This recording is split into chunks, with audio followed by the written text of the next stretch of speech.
இந்தியாவில் வண்டிகளில் பொருத்தப்படும் ஒலி எழுப்பான்களில் வழக்கமான ஒலிகளுக்கு மாற்றாக இனி இந்திய இசைக்கருவிகளின் ஒலி மட்டும் பயன்படுத்த வேண்டும் என்கின்ற சட்டம் விரைவில் கொண்டுவரப்பட உள்ளதாக ஒன்றிய சாலை போக்குவரத்து துறை அமைச்சர் நிதின் கட்கரி அறிவித்துள்ளார்.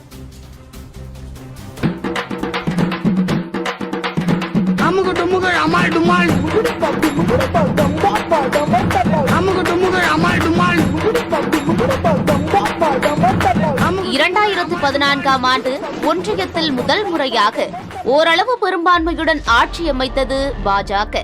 அதற்கு முன்பெல்லாம் ஏதாவது ஒரு கட்சியின் தோளில் அமர்ந்து கொண்டுதான் 2 முறை ஆட்சி அமைத்திருந்தது. அப்போதெல்லாம் தனது முழு சித்தாந்தத்தை பிரயோகப்படுத்த முடியவில்லை பாஜகவுக்கு. ஆனால் 2019ஆம் ஆண்டு அக்கட்சிக்கு அமோகமாக தொடங்கியது.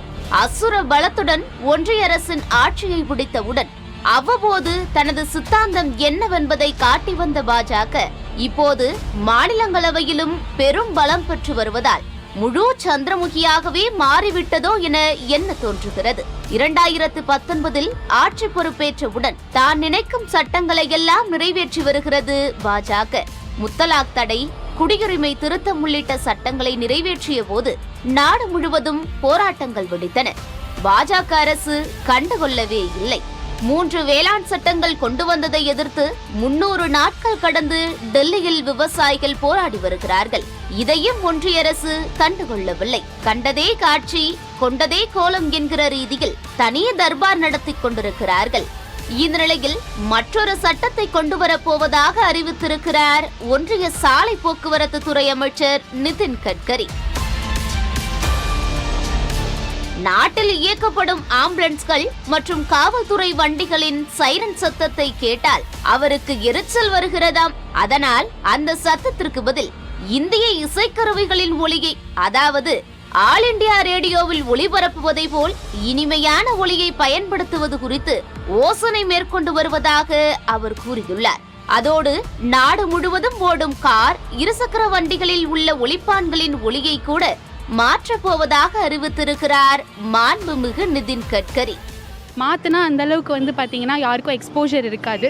ஸோ யாருமே அதை மதிக்க மாட்டாங்க. ஸோ ஆம்புலன்ஸ்க்கு சைரன் தான் எனக்கு தெரிஞ்ச பெஸ்ட். மியூசிக்கல் இன்ஸ்ட்ருமெண்ட்ஸ்னாலே இட்ஸ் லைக் ஃபன் ஒன்லி இல்லை. ஸோ அதில் அவ்வளோ இப்போ சைரன்னா இட்ஸ் ஓகே, ஏதோ ஆம்புலன்ஸ் வருது, ஏதோ இம்பார்ட்டண்ட்டாக ஏதோ ஒர்க்கு போகணும் அப்படின்னு வழி விடுவாங்க. Between musical instruments I don't think it would work out. இந்த வண்டிகளின் ஒலிப்பான்களில் வயலின், ஹார்மோனியம், தபேலா, மவுத்தார்கன் உள்ளிட்ட இசைக்கருவிகளின் ஒலியை பயன்படுத்துவது குறித்தும் அவர் யோசித்து வருகிறாராம். யோசித்து பாருங்கள், சாலையில் நடந்து சென்று கொண்டிருக்கிறோம். நம் பின்னால் திடீரென தபேலா சத்தமோ மிருதங்க சத்தமோ கேட்டால் ஒதுங்கி வழிவிட தோன்றுமா, நடனமாட தோன்றுமா, அல்லது உட்கார்ந்து ரசிக்க தோன்றுமா? அலரும் சைரன் ஒலியை கேட்டாலே சாலைகளில் ஆம்புலன்ஸ்களுக்கு வழி கிடைக்கவில்லை.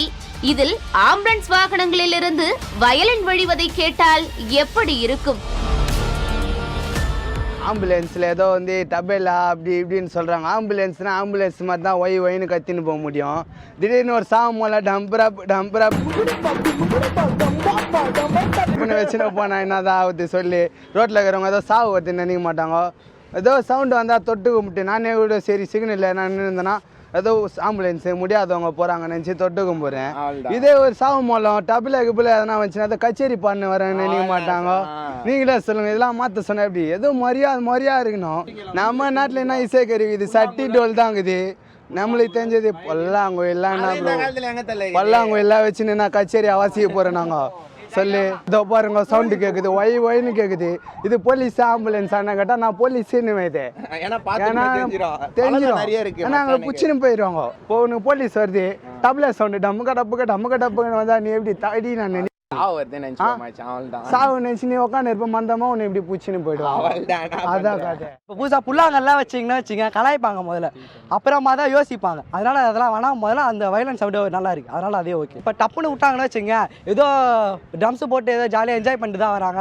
அதனால சொல்லிட்டு யாரும் வழி விட முடியாது. நான் டப்புன்னு எமர்ஜென்சினா இப்போ யாரும் கவனிக்க மாட்டாங்க. டப்புன்னு வெளியே இதே அந்த சவுண்டுனா வழி விட்டுருவாங்க. ஏன்னா பழகும் போயிடுச்சு அது. இப்போ பழகாதே திருப்பி வச்சாங்கன்னா பழகாதே டப்புன்னு புரியாது. நிறைய என்ஜாய் பண்ணிட்டு தான் வராங்க சொல்லிட்டு வழியோ விட மாட்டாங்க. ஏன்னா இந்த சவுண்ட் இருக்கிறதுனால எல்லாம் பழகிச்சு, தெரிஞ்சிடுச்சு. அதனால இந்த சவுண்டே நல்லா இருக்கும்.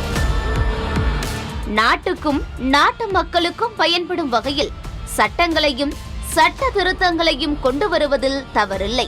ஆனால் அதிகாரம் தனக்கு இருக்கிறது என்பதற்காக தான் நினைப்பதையெல்லாம் சட்டமாக கொண்டு வர நினைத்தால் என்னவென்று சொல்வது?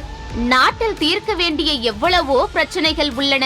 பெட்ரோல் டீசல் விலையை கட்டுப்படுத்துவது, நதிகளை இணைப்பது, நாடு முழுவதும் இணைக்கக்கூடிய வகையில் நதிநீர் போக்குவரத்துக்கு திட்டமிடுவது, கச்சத்தீவை மீட்பது, சீன எல்லை பிரச்சினைக்கு முடிவு காண்பது, வேலையில்லா திண்டாட்டத்தை ஒழிப்பது உள்ளிட்ட உள்ளூர் பிரச்சனைகள் முதல் சர்வதேச பிரச்சனைகள் வரை ஏராளம் உள்ளன.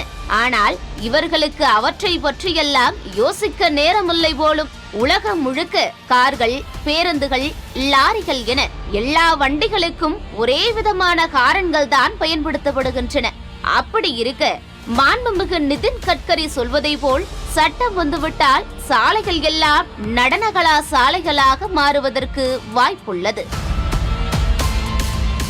ஒரு எமர்ஜென்சி ப்ரோட்டோகால்னும் போது அந்த சவுண்ட் இருந்தால் தான் அவங்க எல்லாருமே போக முடியும். இந்த தபேலா வயலின்லாம் வச்சுட்டு அது ஒரு சரியான இதுவாக இருக்காது. ஸோ வந்து எமர்ஜென்சின்னு போது அந்த எமர்ஜென்சியான சவுண்டோட அவங்க மெயின்டைன் பண்ணுறது ஏற்கனவே நடைமுறை. இது அந்த நடைமுறையை மாற்றுறதுன்றதும் சிக்கலான ஒரு விஷயம். குடி தழீயி கோலோச்சும் மாநில மன்னன் அடி தழீயி நிற்கும் உலகு.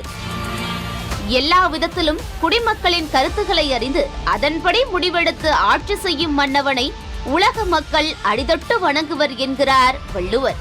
முடியாட்சி மன்னர்களையே மக்களின் கருத்தறிந்து ஆட்சி நடத்த சொன்னார் வள்ளுவர். இது குடியாட்சி மன்னர்களுக்கும் பொருந்தும் தானே? V27 செய்திகளுக்காக ராய். அமுகு டுமுகு அமால் டுமால்